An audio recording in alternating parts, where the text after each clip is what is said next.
మొత్తంలో ఎక్కువ మందికి ఉపాధినిచ్చేది బీడీ పరిశ్రమ.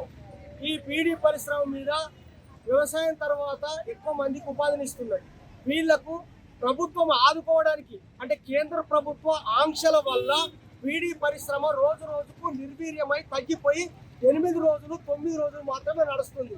వీళ్లకు పని లేకుండా ఆర్థికంగా తీవ్రంగా ఇబ్బంది పడుతున్న క్రమంలో ఆనాడు టీఆర్ఎస్ ప్రభుత్వము బీడీ కార్మికులను ఆదుకోవడానికి నేను జీవన భృతి ఇస్తా అని హామీ ఇచ్చింది.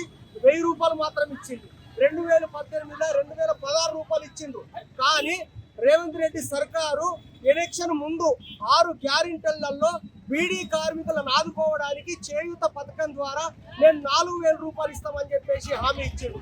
మీ హామీ ప్రకారము ఖచ్చితంగా అర్హులైనటువంటి బీడీ కార్మికులకు జీవన భృతి అమలు చేయాలని 2009 అంటే 9 సంవత్సరాల నుండి ఆన్లైన్ బీడీ కార్మికుల ఆన్లైన్ సైడ్ బంద్ ఉన్నది.